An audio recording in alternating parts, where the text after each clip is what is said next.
गरम बा तहार गरम बा तावा हम पेल दी त का हाल बा भाई सब बढ़िया बार त भाई लो ई वीडियो के स्टार्ट करे से पहले नु तो हम लोग से एगो छोटा मोटा हम चेतावनी देवल चाहतनी कि ई वीडियो देखे से पहले तो हम लोग के ईयरफोन जरूर लगा लियो लो काहे से कि ई वीडियो में नु कुछ ज़्यादा ही माई बहन भइल बावे तो यही से तो हम लोग से हमार हम्बल रिक्वेस्ट बावे कि ईयरफोन के यूज जरूर करी हलो तब बिना कोनो वाला सुन के नु स्टार्ट करन जात के बकचोदी सखी रे उतर रद करता कौन ची करता बे राते सैया के हमारा मारा लगा सखी रे उतर रद करता। ए भौजी हम कहूँ कि जाके तू मरवाबो ना तारा का हम कहूँ कि जाके तू मरवाबो तार बहन चुदा हिलावा का जदिया का चिल्ला तरू के राते सैया का मराल का दर्द करत आवे तू मरवाइयो मत करो दर्द ना करी बहन चोदो मरवावे में कमी करते नहीं खिलो आ कहत लोग को दर्द करत आवे लगे सुते के ना मन करता वाह लगे सुते के ना मन करत आवे इनके भी बहन चो तो साँझ होते सरसों का तेल लेके अपने भतार के यहाँ पहुंच जाते रही लाना में सोटे खाती के सोट ले मोकर बादे हमार भतारा हमारा का मारी अभी खन कहते रही के लगे सुते के ना मन करता तार बहन का रतिया सखी रे घुघुआ खेलैले सुहाग रतिया सखी रे घुघुआ खेलैले घुघुआ मतलब ऊपर नीचे ते भौजी इहे लगले इहो बता दनु के कौन चीज पे घुघुआ खेलैले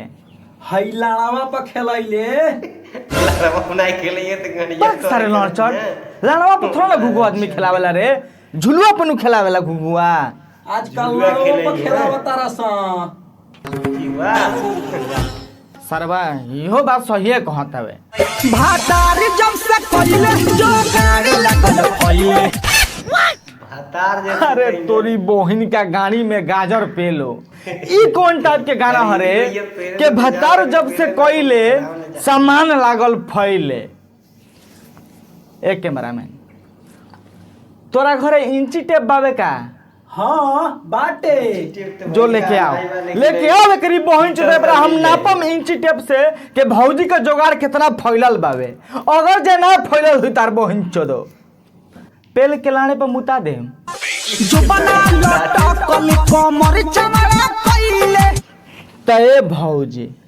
तहरा मरवावे के अगिला में तो तू पिछला में मरवाइबू तो तहार कमर चौड़ा ना हुई तो हमर लाड़ा चौड़ा हुई तार बहन चोदो जो गाड़ी लगल फइले अरे सारे कैमरामैन तोर दिमागवा में सब गु घोराइल बेकारे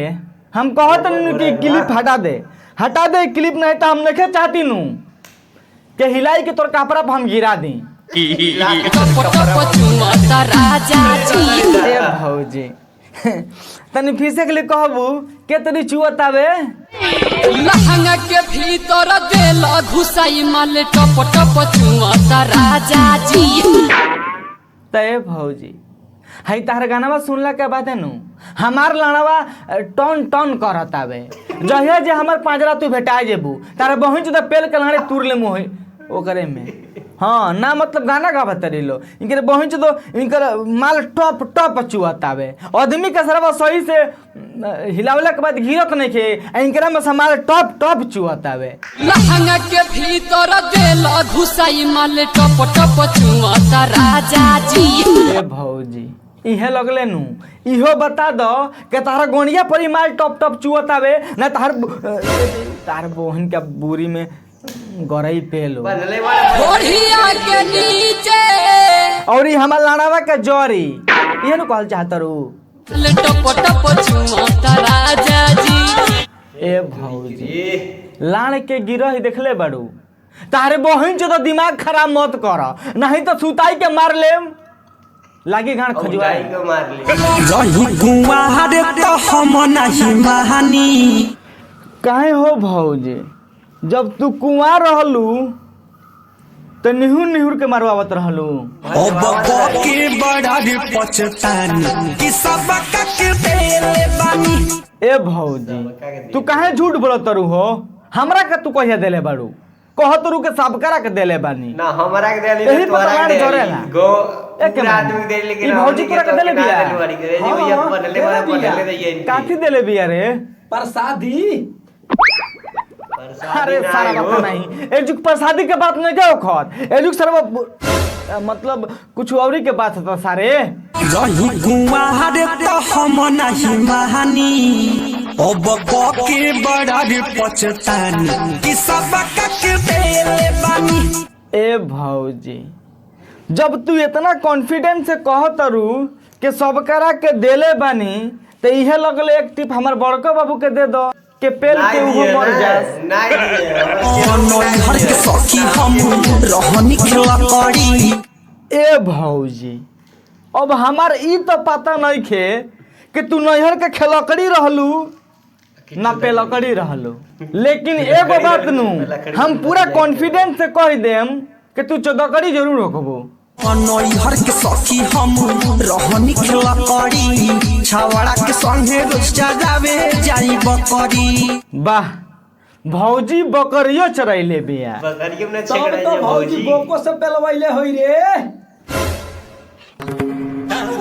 सरबा इहो बात सहिए कहता भाई ये लेकिन भाई एक ने कैमरा चलाक में। मार दी जब तू बतिया कहले कबो कबो नु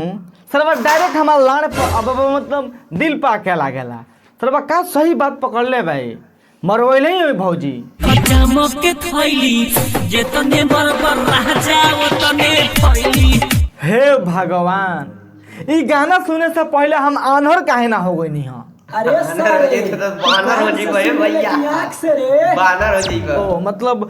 काहे ना हम कौन बहिर हो गई नहीं कौन ना बहिर एकरी रे? बहिन का गाना का भाव सुनत तुम्हारी रहलो बात है। बहिन चोद रे ना एकरी बहिन तो गाना कितना खतरनाक गइले भाई सरवा कि यह चाम के थैली जितने मरबा राजा उतने फैली। अरे भोसड़ी वाला ई तो हमनियों का पता बाबा का चाम के थैली हो ओकरा में जितना तू मरबे उतना वो फैलबे करी काहे तोर गणिया में कोनो मारी तो ना फैली अगर ना फैली तो हमरा से तू कह सरौ तू नहीं घोड़ा बोला के पेलवा देम सरौ तू नहीं जीवन भर गाड़ पड़ी खून भगत रह जइबो। अरे सरवा के मैन अरे धर सरवा ई दोनों गोलिंग के रे नहीं तो अपने में पेला पेली को दिया सरे सरवा ता नहीं बाक सारे तोर का होता रे।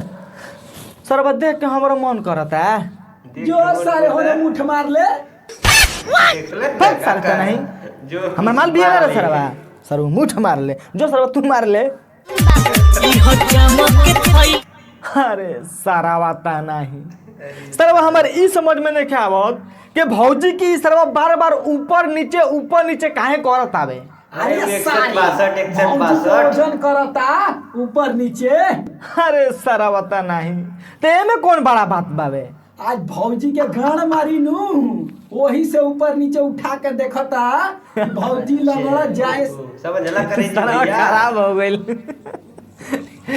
सरवा डाल दे में हो के डाल दे रह दे काट दे सारे जुबान के रसवा मुअना चूस जाता रे। अरे तोरी बहिन का बुरी में नेपाली पेलो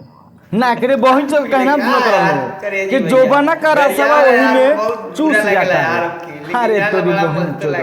जोबना में से दूध निकलेला ना कि रस निकलेला। हम तो पहले बार सुनत कि जोबना में से थोड़ा रस निकलेला हमार तो बस यह पता रहला कि थोड़ा ऊख में से रस निकलेला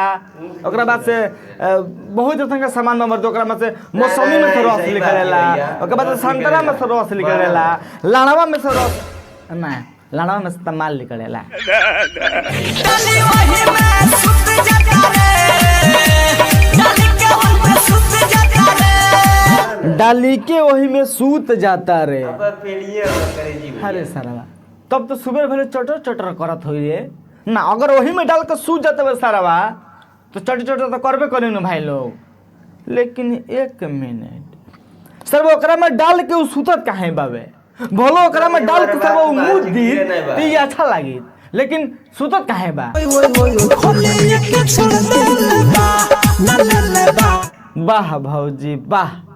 मतलब ऐसा के गाना सुननी नू तबे हमर झांट लाल होला खोलिए के छोड़ देले बा न ले ले बा तार बोहिन चोदो मतलब ओकर लेवल एकदम मैंडेटरी बावे कि मतलब वो ले तबे सुती। बात सब अरे रह। सरवा मतलब खोल के छोड़ दे ले लेने के भौजी के इतना दुख बावे। लेबर अरे है, भौजी नहीं हुई। अगर इतना तोर लेवावे के मन बानू तो एक दो दिन हमरा स्टूडियो में तू चली आब ओकरा बादे देख तेरे बहन तो पेल के मर जमना के सोने फौदारी। तो बस भाई लोग आज के बक्चौदी यहीं खत्म करते नहीं। आई होप के तुम लोग के आज के वीडियो देख के बहुत अच्छा लगल हुई। और भाई लोग सबसे इम्पोर्टेंट बात हमारा जो बैकग्राउंड तुम लोग को लोकत आज के कमेंट करके जरूर बताइए लोग का बैकग्राउंड आज के कैसन का ना हमेशा ये बैकग्राउंड पे वीडियो बने दोसर बैकग्राउंड चेंज करी।